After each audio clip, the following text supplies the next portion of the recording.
Greetings and thanks so much for watching. I'm John Phillips. The future of America's economy is uncertain. Right now it seems that the economy has stabilized a bit, but that could change at any moment. Here to talk to me about that is a man who wrote a book on this very subject, Jonathan Cahn. Thanks so much for joining us, Jonathan. Great to be with you, John. All right, tell us about your book. What's the name of it? What's it about? What did you learn? The Mystery of the Shemitah is the name, and that's a strange name for a lot of people. But what it is, the Mystery of the Shemitah is a 3,000-year-old mystery that actually lies behind the rise and fall of the economy, the rise and fall of Wall Street. When Wall Street collapses, it actually is so exact. It's the only source that actually gives the exact dates of when the greatest collapses of Wall Street have ever happened. And years before it happened, the mystery also is bigger than that because it also concerns the rise and fall of nations, even the rise of America, what may be the fall of America. It's a mystery that's, hard to believe, but that it's affecting all of our lives and begins thousands of years in the past. Okay, how long are these cycles? 7-year cycles. It actually goes back to the Bible when this Shemitah is ordained. What happens is every 7 years was a Sabbath year, and it was called the Shemitah. That's in the Bible. And during the Shemitah, there was no buying or selling of the fruits of the land. There was no working or farming. And on the last day of the Shemitah, or the Sabbath year, the day is called Elul 29 on the biblical calendar. On that day, all credit is wiped out, all debts wiped out. The nation's financial accounts are wiped clean. Now, this was supposed to be a blessing, but when Israel turned away from God, what the Bible records is that this Shemitah, or the Sabbath year, this 7-year cycle, comes back at them in the form of judgment, actually leads to collapse. The word Shemitah in Hebrew actually can mean the collapse or the fall. And the amazing thing is, the big question is, could this cycle or could this mystery be affecting us now? And the 7-year cycle has. If you look back at the last 40 years of our financial history, you have 5 major long-term collapses. Now, every single one of them takes place according to a 7-year cycle to the one before, the one after. And not only that, but it actually happens on the actual biblical year of the Shemitah. That's when these collapses happen. And, it's really, it's mind-boggling because when you look at the last 2 cycles, they are 2001 and 2007.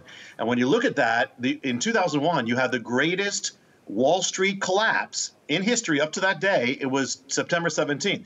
The greatest collapse in history happened on the biblical day of the Shemitah, Elul 29, not only the 7-year, the Shemitah, or the 7th year, but actually on the exact day that's appointed to wipe out credit and debt. That's when it happened. And if you fast forward to what surpassed it, 2008, the Great Recession, September 29, 2008 is the greatest collapse now ever. When does that take place? It happens not only at the end of the Shemitah year, but on the exact biblical day appointed in the Bible for the wiping away of financial accounts, and actually as a sign in the Bible of judgment on a nation that is departing from God and that foreshadows future collapse. So it's amazing, it's mind-boggling, and it's exact. Okay, so this is based on biblical prophecy and not economics, right? This is actually, it's actually ordained. Anybody can find it. They may not know that the word means Shemitah, but it's actually there. And the other thing about it is that it even goes larger to the history, world history. Nations fall during the Shemitah and nations rise during the Shemitah. And actually, if you look at America's history, America's rise begins, as a superpower. It's traced to 1917, World War I. When it enters the war, it begins its rise. Well, 1917 is the year of the Shemitah, and remember, it means collapse, or it can mean shaking. And so you have this great shaking of nations, World War I. America begins this rise. And if you fast forward, it goes to 1945 is the year of the Shemitah, another global cataclysm, and America becomes a superpower. And, it's a key age. And if you keep on going, you see that all these things happen in the year of the Shemitah. So even 9/11, September 11th happens at the peak week, the final week, that time that heads to that wipeout day. That's when 9/11 happens, which also means literally the collapse, the fall. All right. And we're in a Shemitah year right now. If you saw this happening and you saw the Shemitah happening prior to 9/11, what were you doing on September 10th? You mean theoretically if I saw it coming? Yeah. Or did I? Yeah, I mean, if it's a 7-year flow, if it's a 7-year cycle, right, and you knew something bad was happening, why? Where were you? Well, okay, I'll speak personally, and that is that I would take all my stocks out of the stock market. The number one. And the interesting thing, John, is that we are right now in a Shemitah year, and there are exact dates, and I'm not being dogmatic, that it has to happen every cycle. But if you look at the last two, it's exact. I mean, you could take your question, and if you were there in September 10th, or if you were there in 2008, same thing. I mean, on the exact day, everything crashes. So if you knew that, yes, you'd be a lot better off. That's one of the reasons why I wrote the book, and that is that actually it's coming up, and again, there are exact dates, and it even at the beginning of the Shemitah, when the Shemitah has just begun, it happened in the end of September.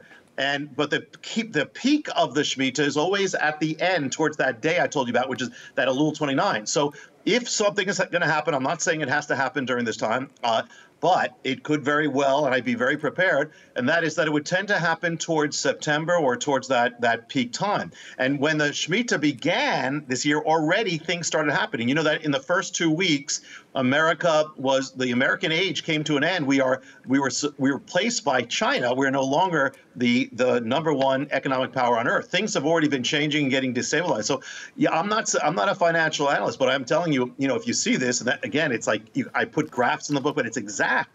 I would be ready. What makes you different from an astrologer or a psychic or something like that? Somebody who predicts the future in that realm.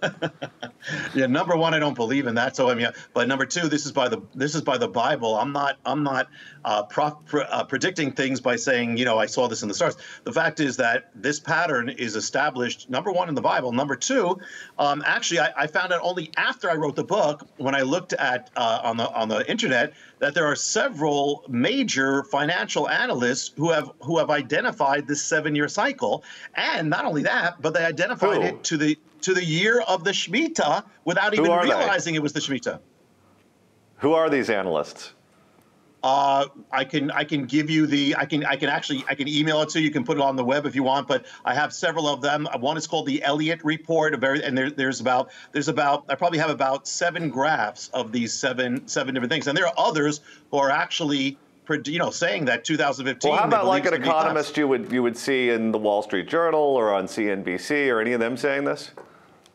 Well, I don't watch CNBC a lot, but some of the graphs are from the Wall Street Journal, and these are listen. Here's the thing: it's not a matter of really opinion, because if you look at it, like what I just said, the 7-year cycles are there. If you look at the last 5 major collapses, long-term collapses, they all happen according to this year. The last 2 happen on the exact day. Even if you go back to the 20th century, the majority of the greatest long-term collapses happen according to the Shemitah. And even that, it goes even more exact, because in the Bible there's a certain month that is the month that is linked to this. It's called Tishri, and the majority of day crashes in the history of America, the percentage being wiped out, happen linked to the month of Tishri. You know something, John, that what you may have noticed, most financial analysts notice this, and that is that most of the greatest collapses tend to take place around autumn, October, September, Black Monday, Black Tuesday, all that. Well, they could never figure that out. They've been mystified for years. Why is it always happening there? Well, the Bible gives the answer. This mystery gives the answer, because that is the exact time of the month of Tishri, which is the time that begins or ends the Shemitah. So it's there. And it's really pretty objective, except most financial analysts don't realize there is this thing called the Shemitah. If you saw this coming, how much money did you make off of the last collapse? Did you put all your money in the stock market? Number one, I'm a minister, so I'm not a big investor.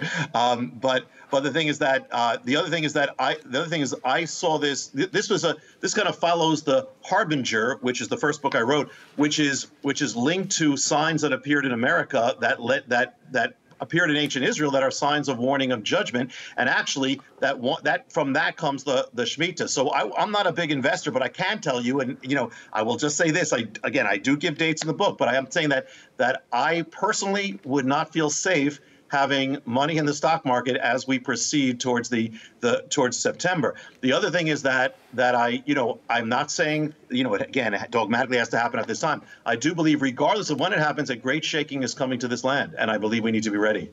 All right, what's the name of the book one more time?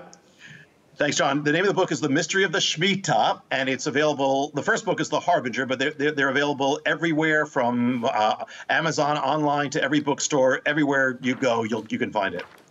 All right, Jonathan Cahn, thanks so much for joining us today. We appreciate your time. Thanks, John. Great to be with you. All right, I'm John Phillips. Thanks so much for watching PJTV.